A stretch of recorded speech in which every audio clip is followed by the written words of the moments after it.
those words, that chanting battle cry, will fill this stadium later tonight. But who dat is a borrowed phrase with a proud history that we traced all the way from the 7th Ward right here to Caesars Superdome. The first time I heard the who dat chant was on the St. Augustine Purple Knights bus. The year was 1983, and St. Aug was hungry to defend its 3 state champion titles, won in the 1970s. Ken Berthelot, a local sportscaster, was along for the ride. One of the captains started by himself. Who dat say they're going to beat St. Aug? Who dat? And I turned around to my cameraman, who was Avis Landry at the time, and he said, I'm already rolling. And by the time he got it rolling, the whole team was, who dat say you're going to beat St. Aug? Who dat? Who dat? Who dat say they're going to beat St. Aug? Who dat? Who dat? That night, Ken featured the St. Aug Who Dat chant as part of a sports special. When that part came on, the switchboard lit up, and people said, wow, we love that cheer. Can we see it again on the late news? They didn't just see it again that night. The local newscast featured the St. Aug story and their Who Dat chant for the next 4 days in a row. The spark was catching.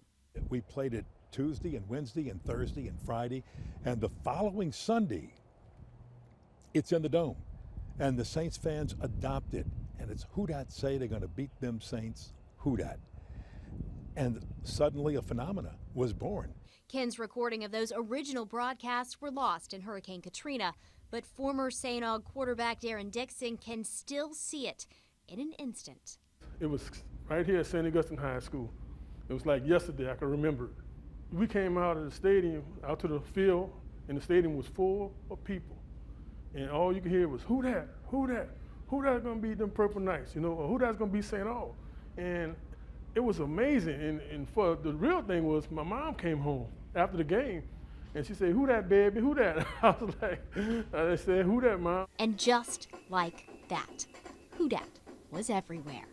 Who that say they gonna beat them Saints? Who that? Who that?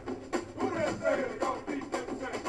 Aaron Neville in tune with 5 singing Saints. John Hill, Louis Oubre, Reggie Lewis, Dave Waymer, and Brad Edelman.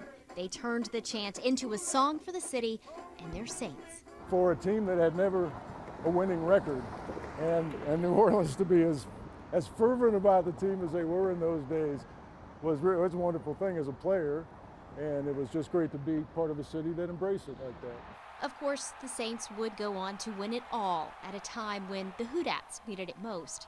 And the phenomenon, recorded on a school bus and broadcast to an eager audience, is just as loud as ever.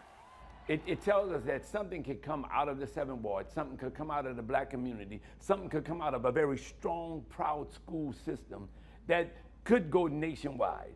We may never know who were the original Who Dats. Several teams have claimed it. Some even say it dates back to the Amos and Andy show in the 1920s. But it wasn't until the click of that camera and the expanse of local TV news that landed Who Dat right here at the Saints' home, where it's been ever since.